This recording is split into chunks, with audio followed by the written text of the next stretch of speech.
This is my review of the Ausdom AD118 Dashcam. This was not provided by any vendor or manufacturer, and I am not being compensated for this review. It was purchased at Amazon for roughly $65–70. It's also available at eBay for roughly the same cost. It comes in pretty standard packaging with some pretty standard accessories. It does come with a mile-long USB cord, which you will probably replace with something that is a more moderate length. It does come with a paper manual, English on one side, German on the other. It's pretty easy to follow, and the menu system is pretty straightforward, so you shouldn't have any trouble understanding how to use the device. They advertise a WDR system, which is wide dynamic range. It is supposed to adjust the light level so that at night, when there's a bright light, everything else around it doesn't turn dark, and similarly in the daytime it does the same thing. It works quite well during the day. It works moderately well at night. The suction cup mount is excellent. It also moves back and forth on that hinge, and the actual camera rotates at a 120-degree angle, which is sufficient but not great. The manufacturer touts the large aperture lens and wide viewing angle. The video is excellent and the viewing angle is good, so I'd say that claim is valid. One side of the unit has a micro SD slot which can hold up to a 32 gigabyte card, and it has a power button and a little pinhole reset button, which I have had to use. The other side has an HDMI port, which I haven't used, and a micro USB port, which is used for both charging, powering, and mass memory transfers, as well as using it as a PC webcam if you so desire. The installation of the unit is quite straightforward. Shouldn't need to use the instructions to get that mounted up.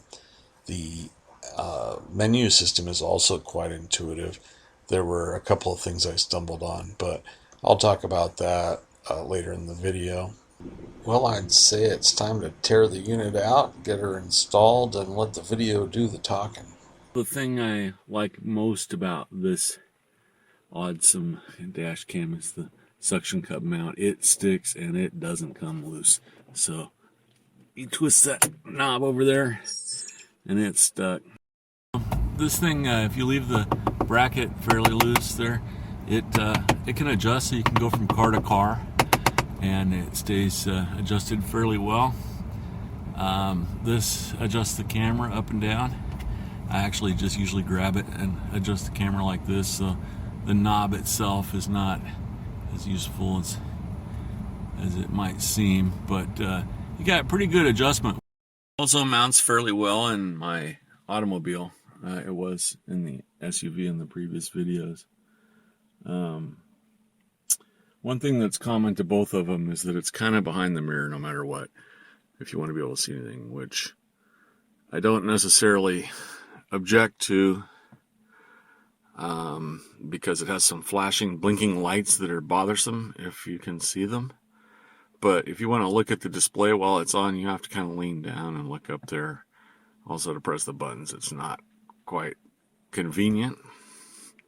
Plug it into one of your USB lighter adapters, and it doesn't turn on by itself. It needs to be either the power button pressed, or if you turn on the 12 volts, it fires up, display comes on. If you have the setting turned off for motion detector, it will start recording automatically, and I have it set for 5-minute increments. So it's going to record for 5 minutes and then loop to the next video. If I had the motion detector enabled, it would record for about 8 seconds, not store it, and start over. And it wouldn't store anything unless it detected motion. Alright, it's installed in my Durango SUV. I get a full window view, a little bit of the hood. If I put it any higher, I can't see it behind the mirror, so I'd rather see the hood than not be able to see the unit. Power's right up when you turn on the key. You got it plugged into a switchable 12-volt socket, so you don't need the motion detector. That's disabled. I think the audio works fairly well. I sampled it. If you get a little too loud, it cracks up a little bit. So, it's not broadcast quality, but for $60 to $70, I think the sound is good enough. The video is pretty good. The 120-degree viewing angle adjustment on the camera itself is a little lacking. I'd rather see a full 180, with the center being straight down that way. You can point it back to yourself or point it outside without adjusting the angle of the camera itself, or the unit itself. But you can kind of make it work either way. It doesn't look like it would work on a semi window or an RV window very well. I wouldn't recommend this model for that. I think for $60 or $70, I'm pretty happy with it. Anyway, until next time. Okay, here we are. It's installed in the Camaro this time, and you can see the hood and the frame there. It was sort of the same in the Durango. I don't mind the hood showing up. It is, in fact, a crash cam and not some sort of YouTube blogging cam. I would buy a whole different setup if that were the case. I'm really happy with the mount as it is. It doesn't take up a whole lot of my visible space. It's actually tucked behind the mirror fairly well. I can get to the buttons and see the screen by leaning my head down. If I were to install it any higher up on the windshield, it would not be accessible by me inside the vehicle very well. We wouldn't have to see the hood, but it wouldn't look very nice. That's kind of a drawback of it, but a lot of the other ones where you don't have this problem, they take up a lot of space on your windshield, and they're bulky and line of vision. I kind of like this compact design. The other major problem is the motion sensor. I didn't realize that it wasn't a G-force sensor. I've never had a car cam before, and I didn't know what motion sensor meant. I assumed that if I got in a wreck, it was going to save the recording, and that was that. All this motion sensor does is activate the recorder when you're moving. I found that to be a nuisance. I turned it off. I want it to record all the time. And every moment I'm in the car with the key on, I want it to be recording. So I've deactivated that default setting. Another default setting was the recording time of 2 minutes. I changed that to 5 minutes. I like to, if I do have an incident where I have to press the SOS button to save the video, I wanted to have established a driving pattern leading up to it, and I also wanted to record a little bit past that point in case the other driver says, "Oh no, I'm not hurt, I'm fine," and then later on they come back and say, "Oh, my back," or anything like that. Just a little protection after the fact as well. That way I can go back to the car, press the SOS button every 5 minutes, and I've got the whole thing on video, and hopefully got a good record of that. Another thing I changed was the recording resolution. It comes in at full HD, which is great. You can pick out a license plate from further away than you can in the 1080p setting. But that highest resolution setting uses 850 megabytes per 5 minutes. You don't get a whole lot of recordings that way. And sometimes you do want to go back and review what you did on your drive or something. So I backed it down to 1020 or 1080p, and it seems to be fine. Anyway, more later.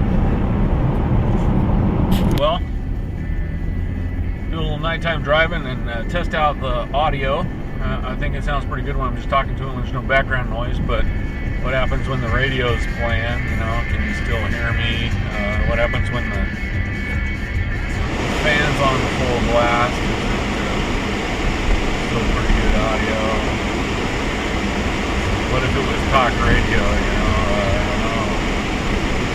Can you still hear me over the radio, the fan, and engine noise? Anyway, until next time. Okay, here's an example of my eagle eye vision at work. I spotted this unmarked cop car from, 100 yards or so at least. I got your cop. Is he going after that Yep. car? Pulling him over right now. He is. The lights are on. Well, there's been a lot of talk about video budding. Is there a pause between recordings, or is there an overlap? Is it seamless? Well, we'll find out. I'm going to butt two of these recordings together, and there's some talk radio in the background playing, so I should be able to see if the words get jarbled and if it works. I expected that to be higher. I mean, can you imagine? I always think about this. If you are a Panthers fan and you've laid down serious cash to drive however or fly, and then to see your team that's been dominant all year lay an egg like that, and then you're out 10 grand or 15 grand. Well, what do you think? Was it seamless? I don't know. I had mentioned earlier that I had to hit the reset button, and I think what I did was I took the micro SD card out and I put it in a flash adapter, and then I put it in my PC to dump all the files. I think I might have used some program that leaves lint behind, and it wrote to the flash card. I believe that probably screwed it up, and what happened was the unit would record for 3 seconds and then freeze. It was completely locked up. You couldn't hit the power button, nothing worked. The one thing I was able to do was hit reset and then instantly go into menu mode. And at that point, I was able to navigate around and things like that. It's only when I tried to access the flash card that it really locked up hard. After getting in the menu system, I was able to format the SD card and everything worked fine again, and it hasn't messed up again. Of course, I haven't put the SD card in my PC again either. I think it was Picasa.ini that it wrote back to the flash card, and it apparently screws with things. So my suggestion is to plug in the USB and use the mass memory transfer mode. In summary, I think this is probably an okay dash cam in the $45 to $50 range. I think for $65 one should expect a G-sensor. I think it's not expected to have GPS and things that you would find in dash cams of $100 plus range. But for $65 you should get a G-sensor. Anyway, take that with a grain of salt. I've never had a dash cam before. I don't know the quality of others in the $65 or $50 range, so that's just my opinion. I feel like for $65 you ought to get a G-sensor. Anyway, happy trails.